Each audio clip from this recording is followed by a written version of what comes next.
हल्ला नहीं बोला है क्योंकि इंतजार हो रहा है नॉमिनेशन का और डिप्टी स्पीकर पद का। इन सब के बीच में अखिलेश यादव का रिएक्शन भी सामने आया है। उन्होंने कहा है कि डिप्टी स्पीकर का जो पद है वो विपक्ष के पास होना चाहिए।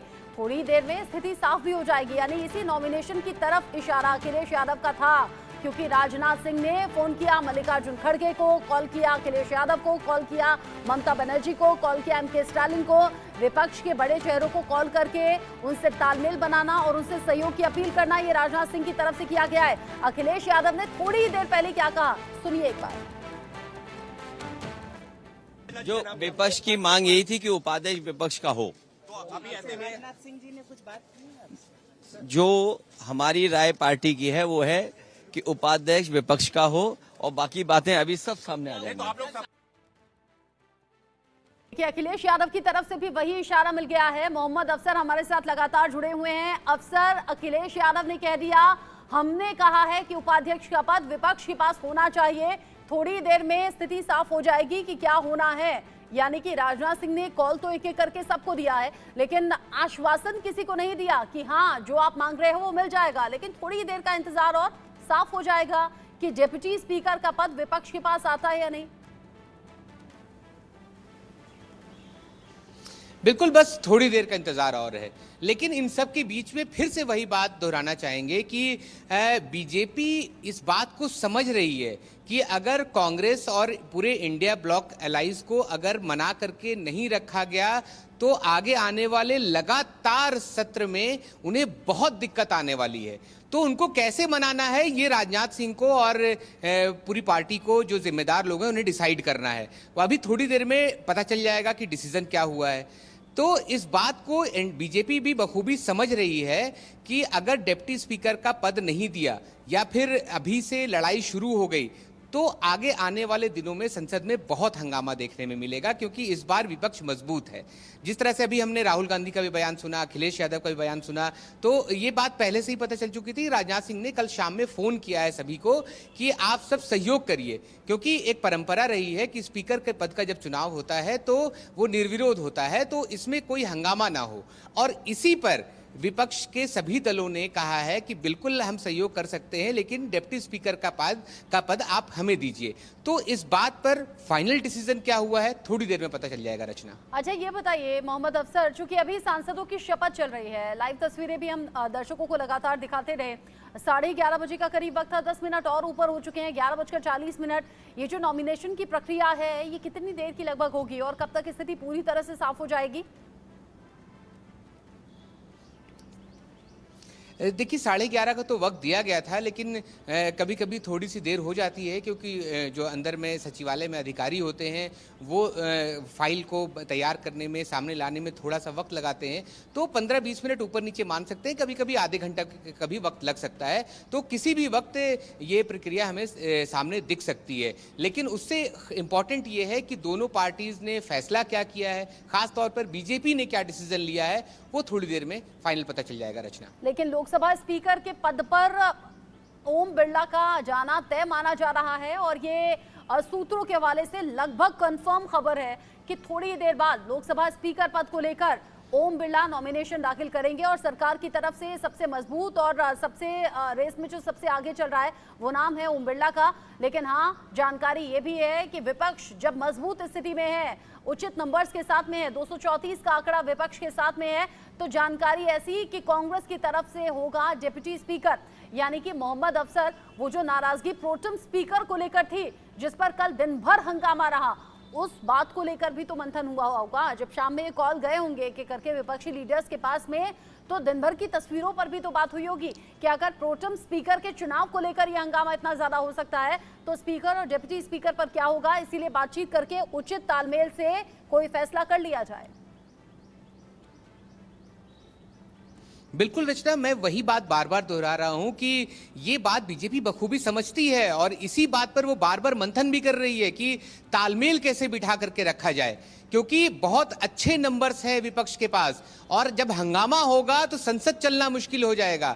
अभी बहुत सारी प्रक्रिया बाकी है, अभी कुछ दिन के बाद ही बजट पेश होने वाला है, तो ये सारी चीजें कैसे मैनेज करेंगे? तो इसीलिए विपक्ष को साथ में कैसे रखना है, ये फैसला करना बहुत इंपॉर्टेंट है। थोड़ी देर में पता चल जाएगा कि डिप्टी स्पीकर कौन होगा, क्योंकि स्पीकर के पद पर ओम बिरला का नाम तय है और वो स्पीकर बन जाएंगे। लेकिन डिप्टी स्पीकर के लिए किसका नाम तय हो रहा है, बीजेपी ने बात मान ली है क्या, ये सब सारी चीजें थोड़ी देर में पता चल जाएंगी। लेकिन इस सब के बीच में बार बार मैं वही बात दोहरा रहा हूं कि ये फैसला लेने से पहले बीजेपी कई बार सोच चुकी है कि इस बार विपक्ष बहुत मजबूत है, और अगर विपक्ष को तालमेल के साथ में नहीं रखा तो हंगामा बहुत ज्यादा होने वाला है। रचना, अच्छा, एनडीए की तरफ से जो लोकसभा स्पीकर कैंडिडेट हैं, यानी कि जो मजबूत दावेदार हैं, वो ओम बिरला का नाम है। जाहिर सी बात है, बीजेपी के सबसे ज्यादा नंबर्स हैं, तो बीजेपी के सांसद ओम बिरला का नाम इसमें सबसे आगे और लगभग अब तो तय माना जा रहा है। इधर जो 234 का आंकड़ा है मोहम्मद अफसर, उसमें 99 अकेले कांग्रेस के पास हैं, इसीलिए डिप्टी स्पीकर भी कांग्रेस से ही होगा, ये कंफर्म समझे। क्या कोई भी नाम अब तक सामने आया? अभी तक कोई नाम तो सामने नहीं आया है रचना, लेकिन ये खबर जरूर आ गई है कि तालमेल बिठाने के लिए बीजेपी मान गई है। लेकिन इसकी आधिकारिक पुष्टि, मैं बार बार यही कह रहा हूं, आधिकारिक पुष्टि नहीं हुई है, लेकिन अंदर से जो सूत्रों से खबरें आ रही हैं, जो करीबी है मल्लिकार्जुन खड़गे के जो सांसद, उनसे मेरी बात हुई है, उन्होंने कहा है कि बीजेपी इस बात पर मान गई है और ज्यादा चांसेस ये हैं कि डिप्टी स्पीकर का पद विपक्ष को ही दिया जाएगा। थोड़ी देर में क्लियर हो जाएगा, लेकिन मैं फिर बार बार यही कह रहा हूं कि जो सिचुएशन है वो इस तरफ इशारा कर रहे हैं कि डिप्टी स्पीकर का पद विपक्ष को दिया जा सकता है, क्योंकि बीजेपी भी जानती है कि जब बहुत ज्यादा हंगामा होगा तो लगातार इस हंगामे को टैकल करना बहुत मुश्किल हो जाएगा। तो पहले दिन से ही विपक्ष के साथ तालमेल बिठाना जरूरी है, ताकि एक सार्थक बहस हो सके, हर मुद्दे पर देश के विकास के लिए बहस हो सके। लेकिन अगर शुरुआत में ही डिप्टी स्पीकर के पद पर ही हंगामा शुरू हो जाए और बाद में लगातार इस चीज पर हंगामा होते रहे, तो उस चीज को बीजेपी भी अवॉइड करना चाहेगी। तो थोड़ी देर में क्लियर हो जाएगा कि डिप्टी स्पीकर कौन होगा, क्योंकि स्पीकर का नाम तय हो चुका है, ओम बिरला ही स्पीकर बनेंगे। डिप्टी स्पीकर कौन बनेगा ये थोड़ी देर में और स्पीकर क्लियर हो जाएगा। के उम्मीदवार और लगभग तय नाम ओम बिरला का, और बीजेपी के अकेले ऐसे सांसद जो दूसरी बार लगातार लोकसभा स्पीकर के पद पर काबिज होने वाले हैं। थोड़ी देर में नॉमिनेशन की प्रक्रिया की तस्वीरें भी सामने आ जाएंगी। अब तो सूत्र नहीं, मुझे लगता है कंफर्म हमें चला लेना चाहिए कि ओम बिरला ही अगले लोकसभा स्पीकर के तौर पर तय माने जा रहे हैं। कनिका कटियार भी दिल्ली से जुड़ गई हैं। कनिका, जो कि कांग्रेस कवर करती हैं। कनिका, कल प्रोटेम स्पीकर को लेकर लगातार बवाल हुआ है, आज लोकसभा स्पीकर और डिप्टी स्पीकर का पद लगातार चर्चा में है। मोहम्मद अफसर थोड़ी देर पहले कंफर्म कर चुके हैं कि डिप्टी स्पीकर का पद विपक्ष को जा रहा है और कांग्रेस को जा रहा है। नाम मालूम हुआ क्या? देखिए, बिल्कुल अगर साफ तौर पे स्पीकर की बात करें तो स्पीकर को लेकर सहमति जो है बीजेपी को चाहिए ऑपोजिशन की तरफ से, लेकिन डिप्टी स्पीकर की मांग पे अभी भी विपक्ष अड़ा हुआ है। और खास तौर पे बात करें तो सरकार देते हैं तो बड़ी पार्टी के तौर पर कांग्रेस को ये डिप्टी स्पीकर का पोस्ट जाएगा। हालांकि हमारे सूत्रों का कहना है कि अब से कुछ देर पहले जो है केसी वेणुगोपाल को राजनाथ सिंह ने हालांकि बात करने के लिए बुलाया है संसद के भीतर। अभी जो है ऑफर दिया गया है डिप्टी स्पीकर को लेकर, लेकिन अभी कांग्रेस पार्टी के भीतर इस बारे में चर्चा नहीं की गई है कि डिप्टी स्पीकर कौन होगा, क्योंकि मांग तो केवल डिप्टी स्पीकर की है और राहुल गांधी साफ रुख कर चुके हैं कि डिप्टी स्पीकर अगर ऑपोजिशन को दिया जाएगा तभी ऑपोजिशन की तरफ से स्पीकर के लिए जो है सहमति जाहिर की जाएगी। लेकिन हमें इंतजार करना होगा अभी कुछ पलों का, जब डिप्टी स्पीकर को लेकर चर्चा की जाएगी। हालांकि हमारे सूत्रों ने यह बताया है कि मल्लिकार्जुन खड़गे ने तमाम इंडिया ब्लॉक के नेताओं के साथ संपर्क करने की कोशिश की है, क्योंकि यह फैसला इंडिया अलायंस को एक साथ लेना होगा कि आखिरकार अगर कांग्रेस के पास डिप्टी स्पीकर की पोस्ट का ऑफर आता है तो किसको डिप्टी स्पीकर बनाया जाए। इसको लेकर इंडिया गठबंधन के नेताओं के साथ कांग्रेस के अध्यक्ष मल्लिकार्जुन खड़गे और नेता प्रतिपक्ष जो है राज्यसभा में वो कहीं ना कहीं इंडिया अलायंस के नेताओं से बात करेंगे, उसके बाद ही तय होगा। आपसे अपना अगला सवाल करने वाली थी। एक तरफ तो सवाल है लोकसभा स्पीकर को लेकर, एक तरफ है सवाल लोकसभा के डिप्टी स्पीकर को लेकर, साथ ही साथ लोकसभा में नेता प्रतिपक्ष को लेकर भी अभी सस्पेंस है। हालांकि राहुल गांधी का नाम सबसे आगे है, तो क्या इंडिया ब्लॉक के सभी नेता इस बात पर राजी होंगे कि नेता प्रतिपक्ष राहुल गांधी यानी कि कांग्रेस को मिल जाए और डिप्टी स्पीकर का पद भी कांग्रेस को मिल जाए? देखिए बिल्कुल आपने दो सवाल पूछे एक डिप्टी स्पीकर को लेकर, तो बिल्कुल कहीं ना कहीं इंडिया गठबंधन के तमाम नेताओं को बैठकर ही तय करना होगा कि अगर कांग्रेस पार्टी को डिप्टी स्पीकर का ऑफर मिलता है तो वो कौन चेहरा होगा जो डिप्टी स्पीकर के लिए इंडिया अलायंस की ओर से नॉमिनेट किया जाएगा, और खासतौर पर कांग्रेस पार्टी की ओर से। लेकिन सवाल ये भी खड़ा होता है कि नेता प्रतिपक्ष राहुल गांधी अगर बनते हैं तो क्या कांग्रेस पार्टी भी डिप्टी स्पीकर की पोस्ट रखेगी, और क्या उनके सहयोगी दल चाहे वो आरजेडी हो, समाजवादी पार्टी हो या अन्य दल जो है वो क्या इस ऑफर पे एक्सेप्टेंस देंगे, सहमति देंगे, ये अपने आप में बड़ा सवाल है। लेकिन नेता प्रतिपक्ष की बात करें तो हमारे सूत्रों ने हमें जानकारी दी है कि अगले 24 घंटे में लोकसभा में एलओपी कौन होगा इसका फैसला कांग्रेस पार्टी बहुत जल्द करेगी।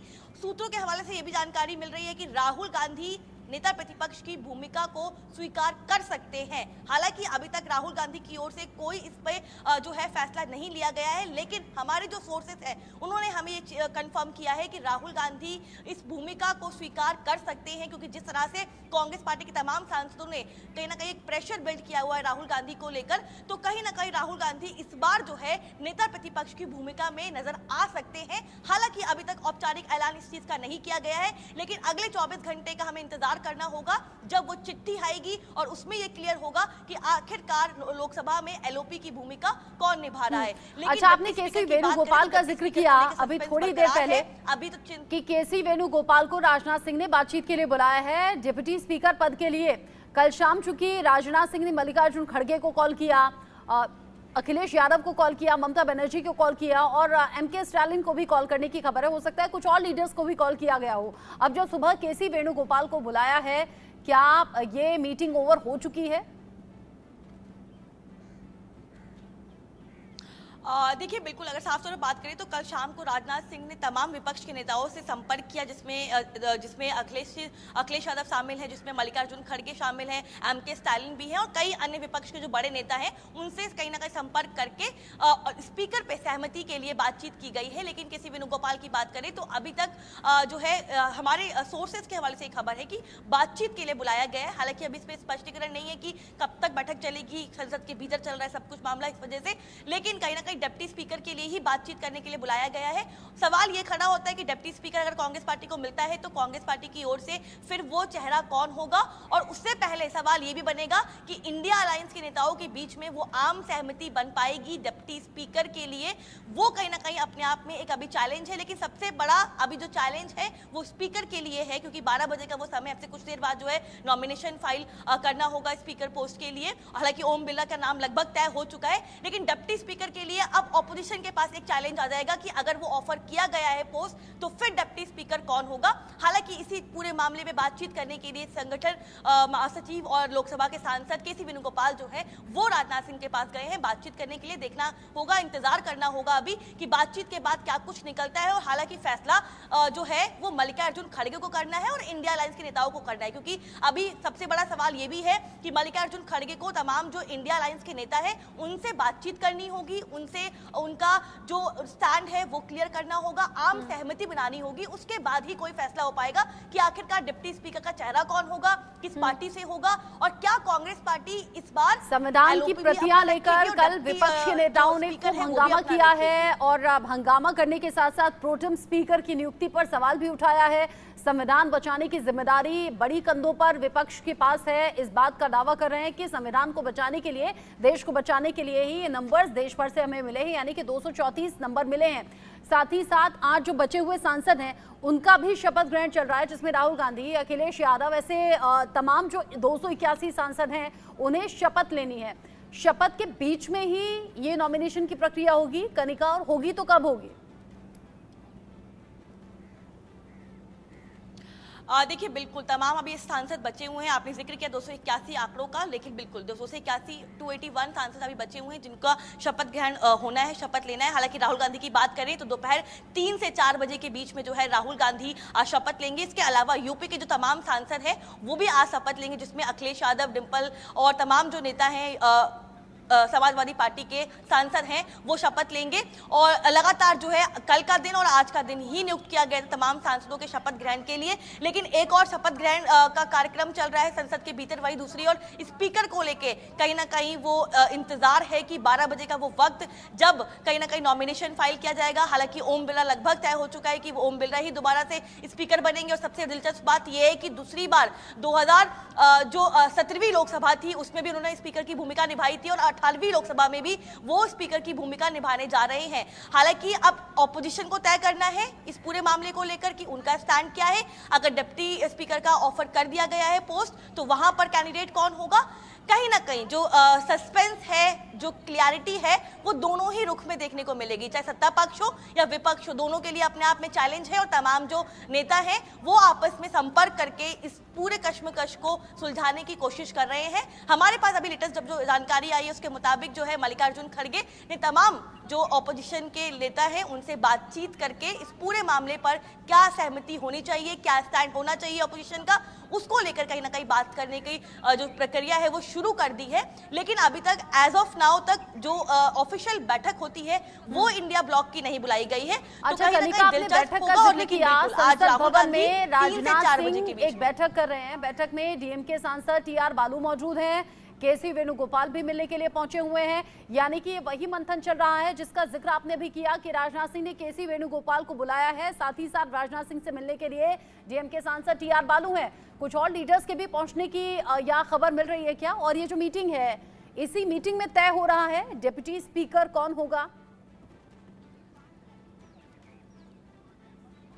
देखिए बिल्कुल साफ तौर पे राजनाथ सिंह से मिलने के लिए तमाम जो विपक्ष के नेता हैं वो पहुंचे हुए हैं, जिसमें केसी वेणुगोपाल शामिल है, इसके अलावा टीआर बालू शामिल है, एमके स्टालिन शामिल है। तमाम जो नेता हैं वो कहीं ना कहीं कर रहे हैं, बैठक कर रहे हैं और बिल्कुल राजनाथ सिंह को बड़ी जिम्मेदारी दी गई है ताकि ऑपोजिशन की एक आम सहमति जो है वो बन सके।